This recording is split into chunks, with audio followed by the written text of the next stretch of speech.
World Toilet Day is observed every year on 19 November. It is a day where nations reflect on the measures they have taken to tackle the global sanitation crisis and achieve Sustainable Development Goal 6, water and sanitation for all, by 2030. This year's World Toilet Day 2022 campaign is being held under the central banner Sanitation and Groundwater, making the invisible visible, and focuses on the impact of the sanitation crisis on groundwater, which is the world's most abundant source of fresh water.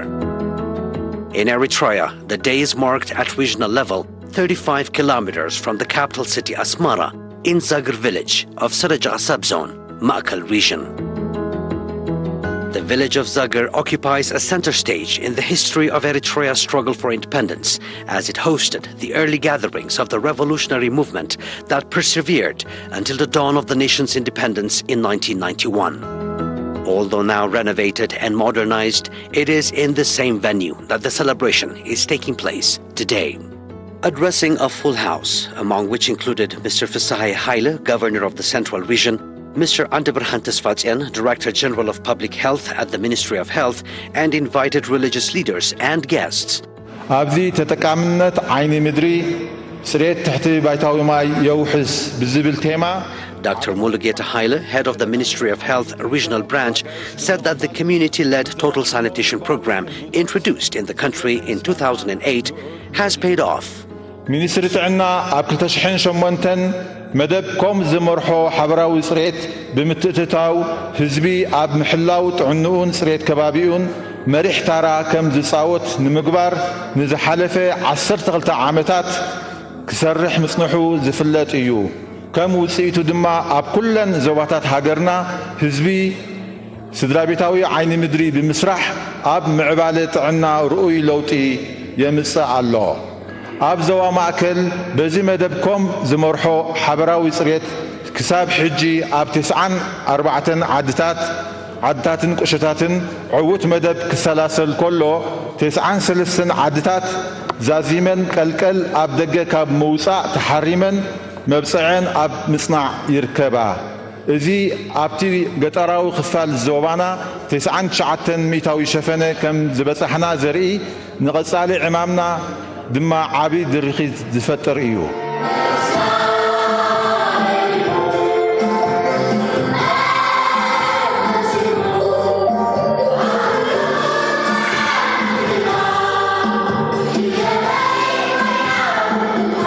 تتقامنت عين مدري خنزارب كلنا بزعوات عنا نزارب علينا بزعات عنا خنزارب كلنا بزعات حبرتسبي منستري عنا حدا طعي حبرتسب كهنت أب استفعل مداس استفعل عينة حمامات نبره مقبار كسرح تانيحو زي تحدل تعرقا يقبر له نيشتي هاجر وحود حزبي طعوي زي تأمامن بتعنو قا وحز خونه حبرتسب نمهنات زقبر زلو سرحات كان هي بحقي كمقوس زقبوي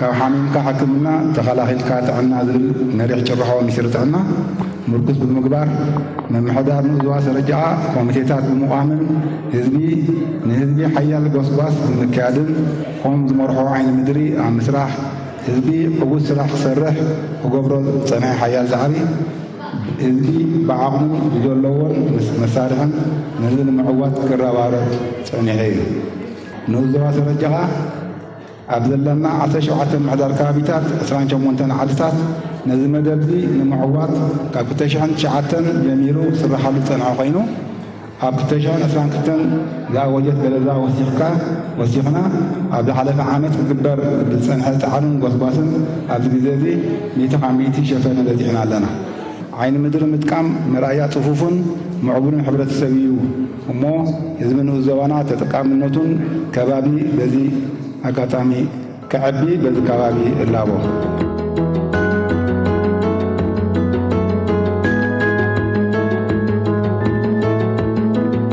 أفشقاق مشان كل سب اندالو مدخيدو بطعمي نصريت دعدمي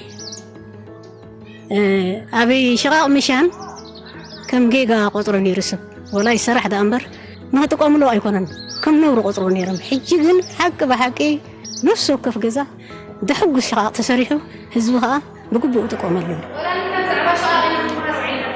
وين ما شغال سبيت من حسيا بيدنا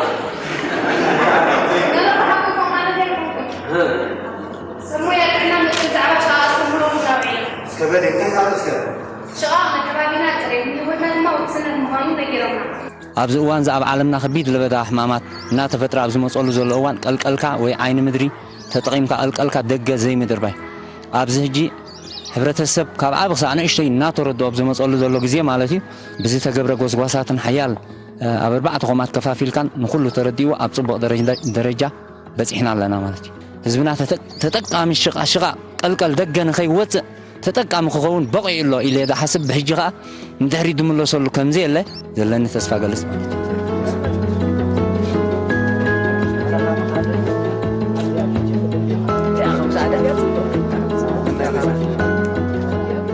أبونا بحقوقاتنا جميل كاس شقاق فلوت نجار يكون نيرو خمزي دقة وتيخات شيئين زخانة نجار ناي كتما نجار غيرنا ينا نوزنيرنا عزلو مجزيجين شعسي ستاريتيا كم تشماسي ستاريتيا أب دقة توتصي كم زنور نجار تقصيري لومي دقة توتصي بيلا قلعتنا في حدا وجلو ينام حزام أب شاغلنا أتو تقوم لالو تعمي أقداسيت نجار هجها صبغ نقلقلو لنا بليكوات سرح بتشقاديو بليكوات تمصيديو كل نجار زي سرح الشعادي أتو غزايلا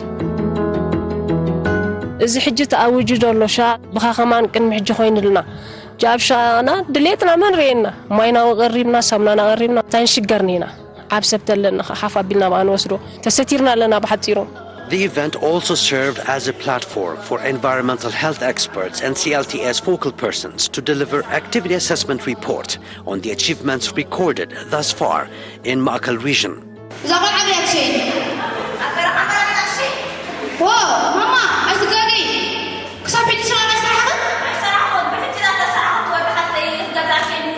لا ماما يتقاضي زكوا شرع أقداسي إن قدر سرع زبون مغنياتو إذا عين الحمام زي بسكر صحة مزح حمامي قدم كاب عيلة كاب زرقة كقلاي فالفاليت يعني نبل مال بالعلي خاصتي بتختي أنت مل نيرناينا حجيجين ببومبا نفس وكبس عدي أو عدها أبجزها سريت ناي شقاق مسيو قدم إلى أن يجمروا نبر وديك ساعة نبل كنا دقة مسألة نفسهم نورو قصيرنا يو كتا مرروا عنا جزا مسينا أبتي شقاقنا نتقوم اللوان بس إحنا هنا. زي كاب كندا حمام كاب كندا يسقم زي قالل نقولهم حرام ديو يتعنا ديو زي قالل زي سريت زي مم فصمتو ده حرايرنا. Guests of honor in attendance at the event also handed out prizes to women winners of the general knowledge competition held in reflection to World Toilet Day. زعبا بزي شقاق منبر كل انتناخا حمامي كل انتناخا قبل كله بماي ننبر ماي نأكلات ماي نمستي ماي نخبتي ماي نخل انتلو اسلو زخونه قلقلهون كالا ابل اليو مسدتكم وحجا كيبو مزاتو تملسنا ناب نفسنا نأكلاتنا سلنتو كابزو كل زنصا خوينا هجي حكمنا وحدي بخال احمامات زي مالالس انت زي كوينو وي محرمتو بخال تدي كوينو بتزنبر وصاتكون كال بسنكي ناي صريت اغباب حكمنا زور سب دارغا يلن كتبلو تخيلها بزلكا صغاتات تطقيمكاس كمي غير كانت نيشتي مترو بمترو دي 2 مترو ب2 مترو تتقملا نزي ابرؤسو سلازقلما سريحو تتقيمولالو ስለዚህ ተቀዳመይት ምዕባለ ድበሃል ሽቃቅ ስለዝኾነት እዛ ሽቃቅ እዚኣ ኸ ተፈጺማላ ካል ዝተረፈና ማሊና ኣብዛ ዓብየ ምዕባለ ይኹን ምስጋር ጥራይ ምክንያቱ ነዚኣ ኸየማላኻ ካል ምዕባለ ኣለኒ ክትብል ስለዘይ ትኽእል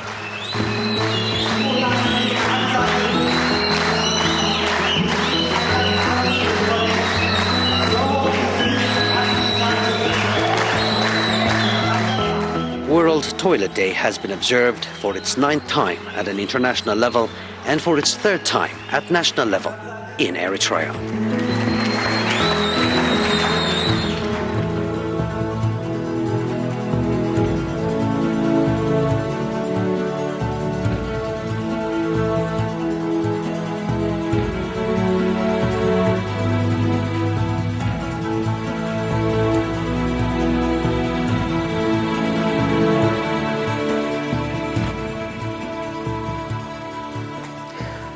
Good evening, dear viewers. Welcome to this week's special edition of Open Mic. Our guest for this evening is going to be Ms. Shaheen Nilofer.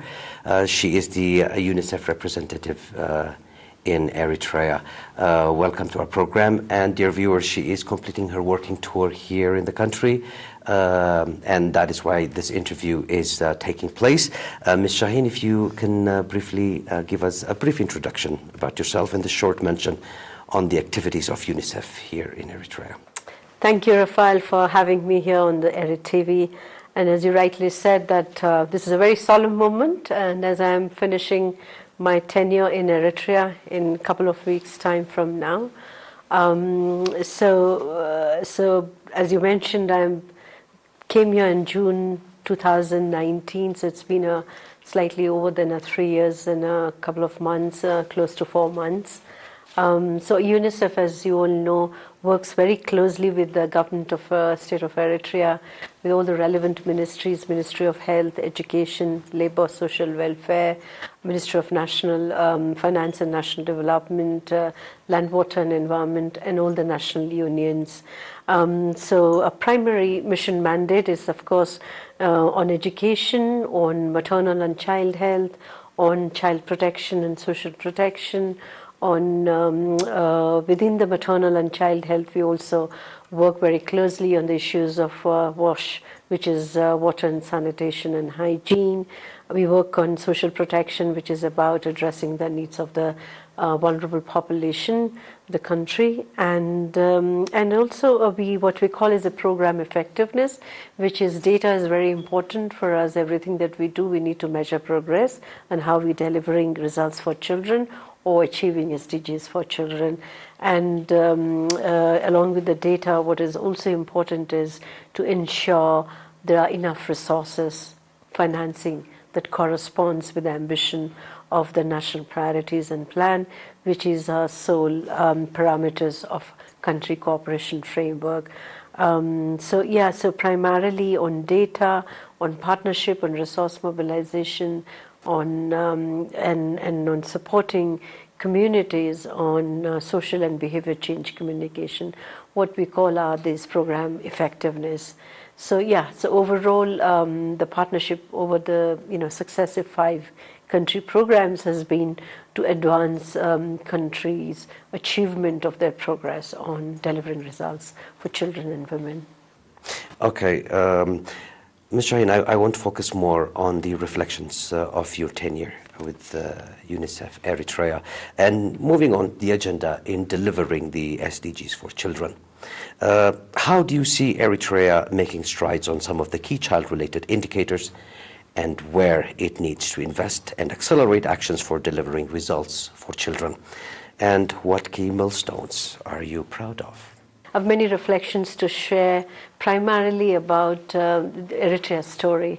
Having been in here for, as I mentioned, for more than 3 years, it is a first-hand exposure and an understanding of the context where we operate, because context is everything, and stories must be told. Stories must be told in a right manner, because stories do sway people. They do influence the way the policies are made, the politics, and the way the world order is being shaped. So the narrative that is important to be told to the rest of the world is about how Eritrea is making strides on some of the key critical indicators of the children that UNICEF is concerned with and is working with close partnership. One of the most important reflections that I've seen in the recent year is Eritrea's ability to engage externally much more vociferously in the recent months in the year.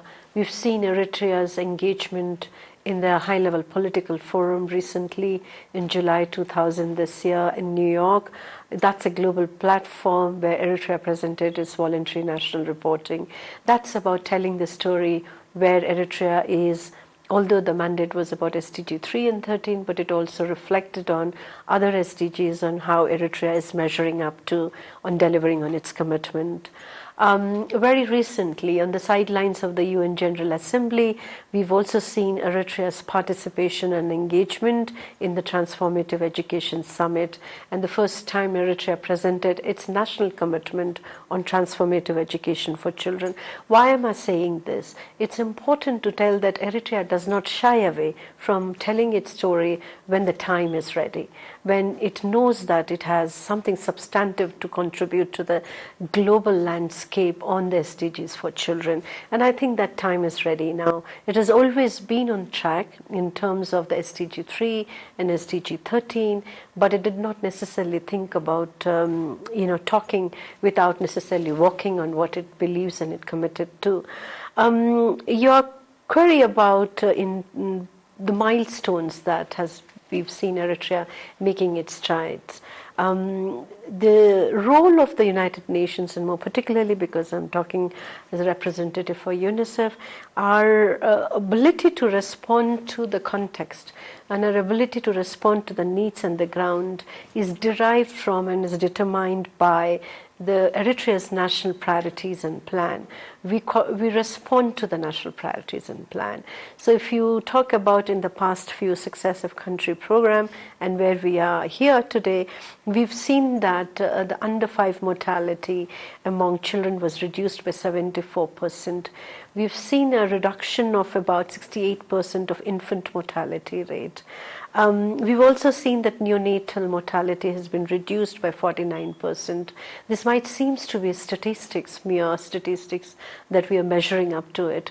But what is important is, given the constraint and the challenges the country has seen, not just in 30 years of its liberation struggle, but post-independence, it has been on the forefront of its priority commitment, whether it is education, whether it is health, whether it is essential social services.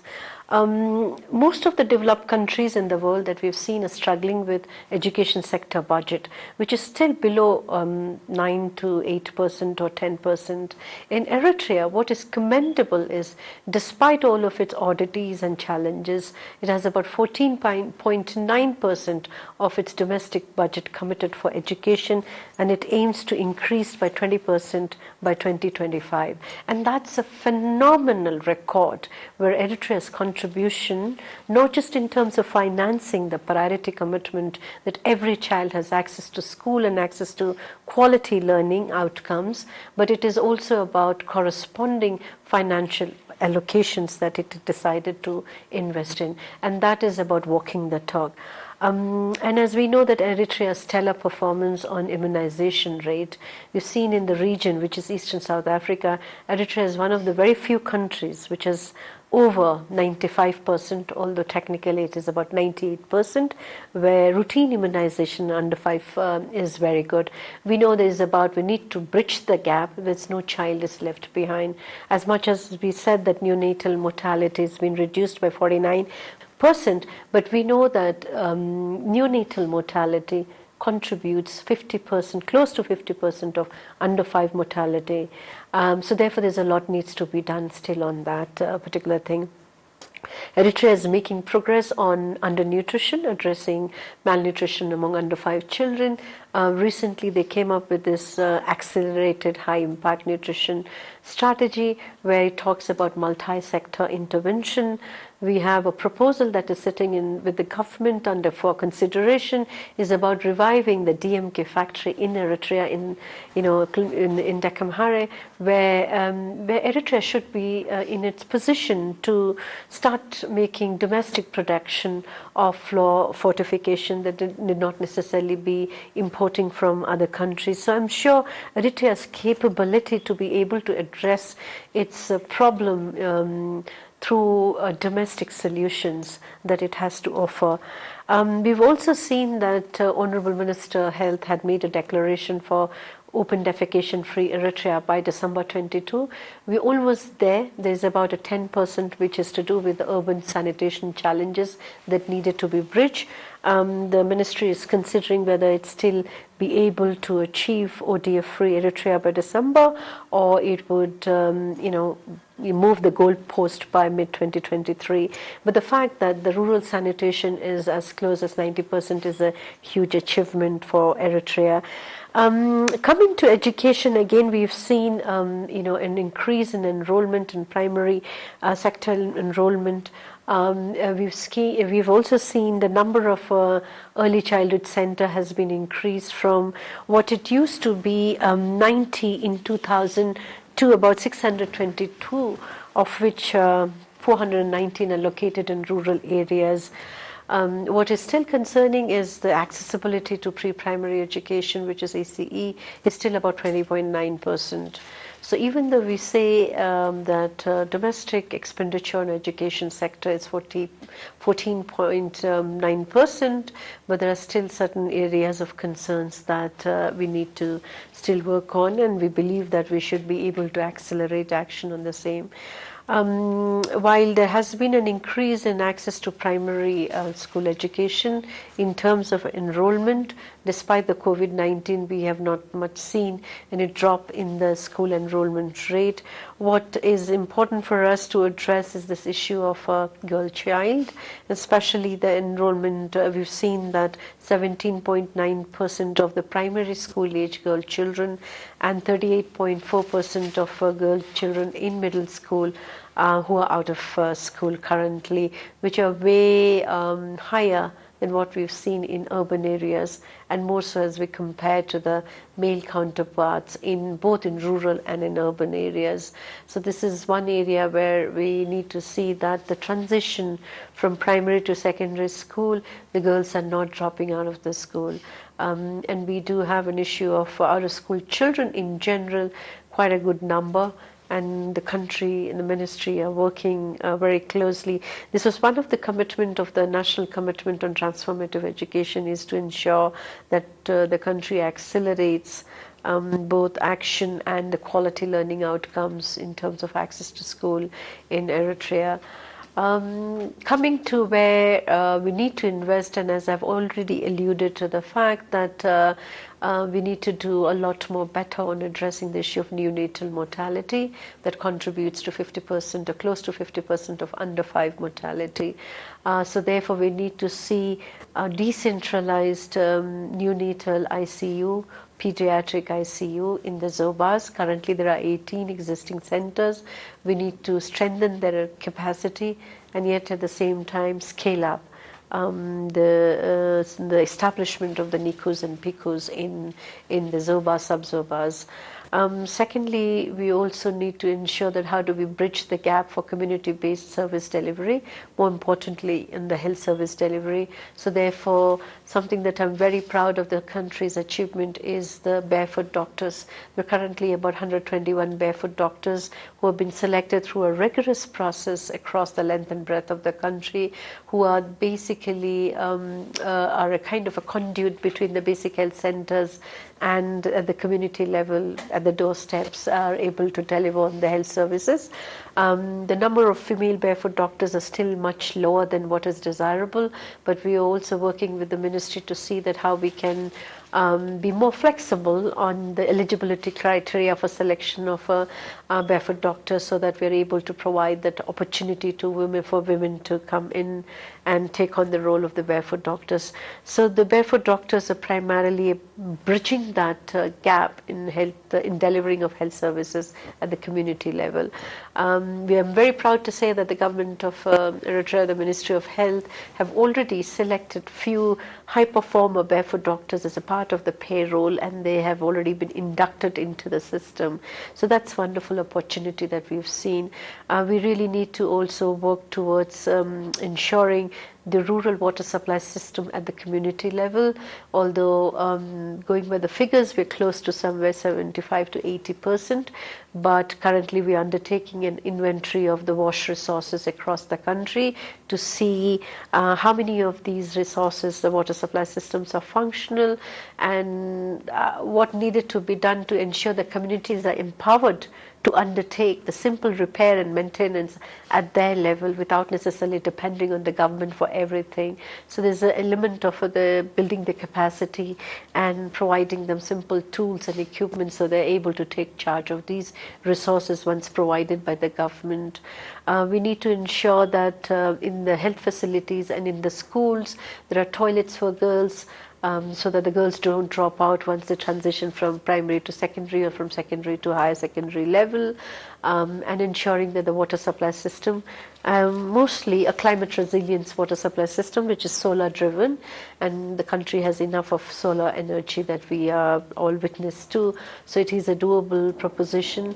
The Ministry of Land, Water and Environment in coordination with Ministry of Education and Ministry of Health have already started as one of their priority and have already established in the schools and in the health facilities the water supply systems that we have already seen.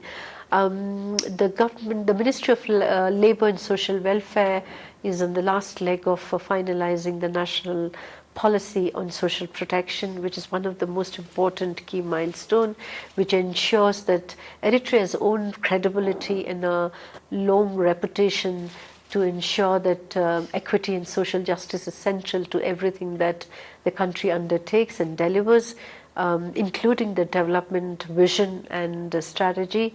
So keeping that broad vision framework of social equity and justice, the National Social Protection Policy has come into effect, and we are sure that this would enable the country to make sure, whether through cash transfer, social assistance, how we would be able to undertake an assessment of where the pockets where the of marginalization exist and what needed to be done to identify some of the vulnerable groups, whether it is single women, single parents, often children, disabled children or people with disability are able to reach out. Since I'm talking about inclusion, one of the area that Eritrea needs to invest also is, currently there is one school which is a Karen Deaf School in Karen, which is doing remarkably wonderful work, and I have been to that school a couple of times during my tenure, and I am impressed by and admire the commitment of the teachers and the special education educators and the principal of the school. But there's a long waiting list from the Zobas for children to be to find a place in admission in the Karen school. It would be important for us to understand that not every children qualify to be admitted into a special school. Pretty much some of these children can be integrated into a normal mainstream schools, the so-called mainstream education system. They need not necessarily be going to all of them, making a beeline to the special education. Secondly, there is probably a need for decentralizing such facilities at the Zoba level, so that there's not one school which gets totally overcrowded and a lot of pressure on the school to ensure, and the guilt that many children do not necessarily get an admission in the school. There's also a need for enhancing both the number and the quality of the special education teachers for these schools. I've seen in this country there's less of an issue of a stigmatization of children with disability or people with disability. This is something that I really very admirable, that you do see children with disability or people with disability in public spaces, and which is something that we should really be talking about it. In many countries that I've worked elsewhere, they're often hidden. In the corner of the house, they do not participate on events, and public spaces. They're not seen. The public spaces are not conducive from the point of view of the mobility. So from those considerations, Eritrea definitely needed to be congratulated that an issue of stigmatization is less of a concern, but more to ensure that how these facilities and the learning institutions are provided more opportunities for children with learning disabilities can be taken into consideration. And of course, as I mentioned, that we would definitely like to see it sooner than later. given the self-reliance policy and imperative of Eritrea, if the DMK factory can be revitalized, that it should be able to make its own home production of flour fortification and be able to provide nutrition supplies for children, with undernutrition. That's an area where Eritrea needs to do a lot better in terms of addressing the issues of acute malnourished children or severe malnourished children. It is a doable proposition. There's no rocket science about it, but just to ensure that we have the necessary infrastructure and the supplies in place, that we're able to reach out. During the times of COVID-19, we have seen none of the essential services were disrupted, and that is a commendable achievement for the government. Your health services were functioning. Of course, the schools were closed for about close to 1 year, but there has been some space for education through the television broadcast and through radio. A small minority of the constitution at the secondary level could be reached out, but this is an area where Eritrea could invest on, is looking at remote learning. Remote learning need not necessarily be online or digital, it could be also offline. Some of the countries which are more or less on Eritrea's, comparable to Eritrea in terms of its infrastructure, where they have already put into practice offline remote learning. So there's a need for training of teachers, both for improving the quality of the learning outcomes of the children, but also when such a crisis happens, and the crises are only getting more complex and difficult, and so we need to prepare. How do we continue to invest on education when such disruptions or crises do hit us badly? So therefore, digital learning, if at a given point in time Eritrea can be able to pick its pieces and run with it, it will be fantastic. Then it is a doable proposition as well. But for the time being, we need to invest on the remote learning as well, making sure the learning outcomes are comparable to the rest of the world. We need to invest on teachers' training.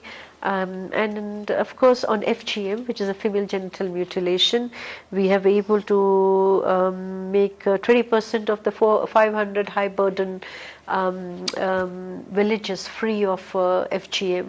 But it has taken a long time, 20% in the last 8 years. We have 8 years down the line and we have a huge burden to address the FGM.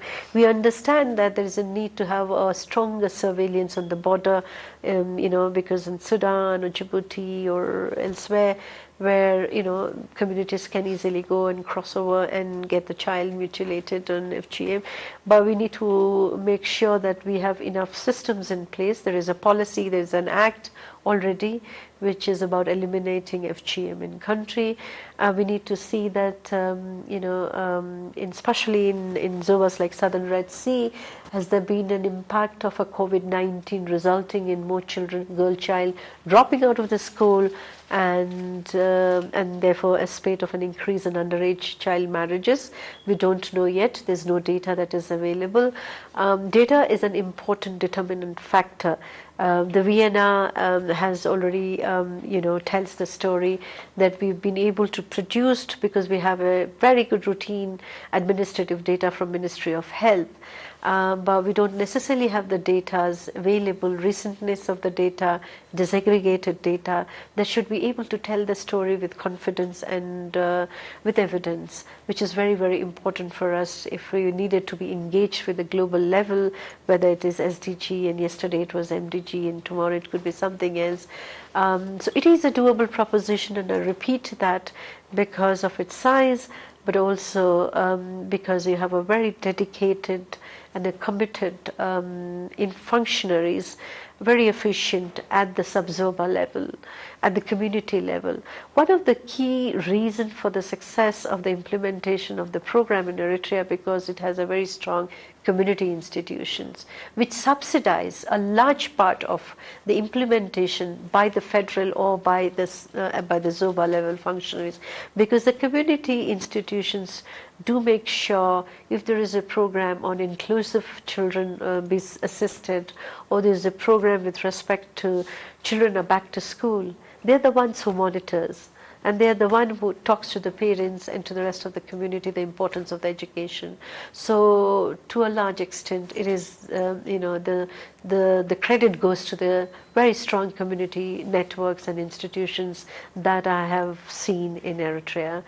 What are the key drivers of change, would you say? And what is your views about why or how change happens as we see results for children or women? You have a very strong, efficient, capable and competent functionaries at all level. What also matters is the leadership at the Zoba level. You know, the governor of the Zoba that I have seen, have interacted with, is the top of everything. Knows everything, what works, what doesn't work, is interested, is to engage with all the functionaries, takes talks of if things are not necessarily moving, does the liaison with the central level, ministry level functionaries. So there is a leadership, strong leadership that also matters most. We often feel that if children are not going to school because there's not much of the interest of the community or the families to send the children to school. But I think that has dispelled the myth. I've also seen that parents coming to the school and waiting at the school until the child finishes this class and the period is over and takes back the children. So there is an element of that trust in the institutions of these facilities that exist in whatever form it is. I would wish that the country does accelerate its action in terms of ensuring school infrastructures are provided everywhere. Financing is not an issue, as I understand. We do have the Global Partnership for Education Financing, which is a flexible funding here.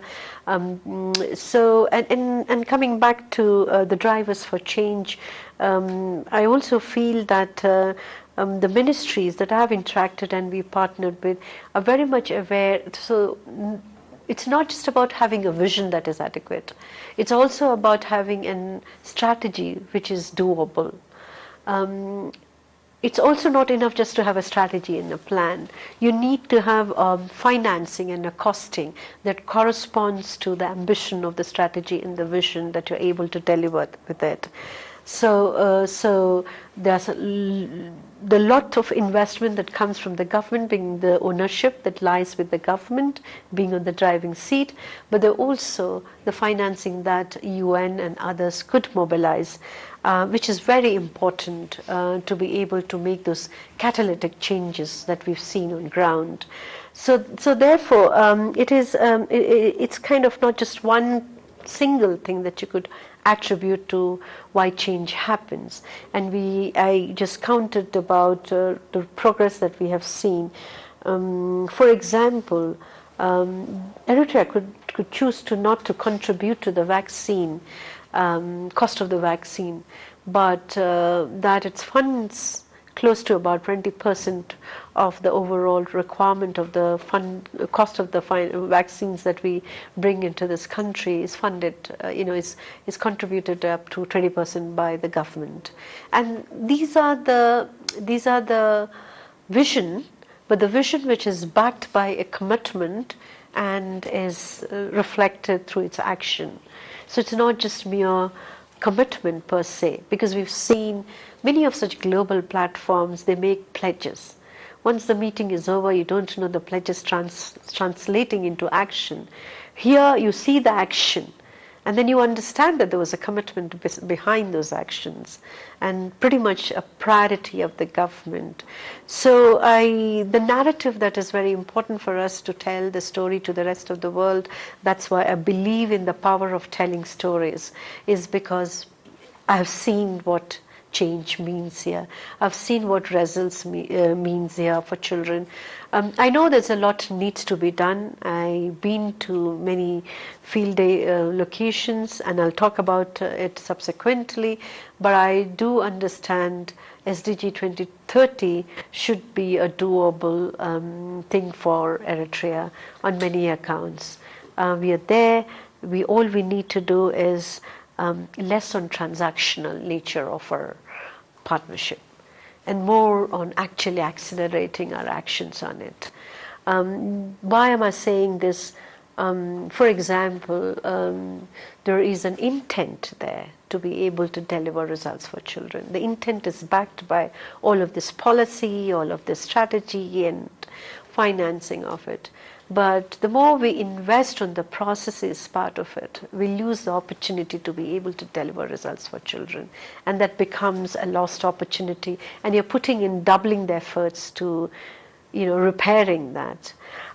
So therefore, I think as much as the children in Asmara have the opportunity to have the finest of the school infrastructure, and I believe the children in Habero Sada or in Filfele should also be having the minimum roof over the head and a basic bench and a table to sit and in a blackboard that the teacher can teach, and opportunity to able to build the capacity to be able to brush up their knowledge should be there.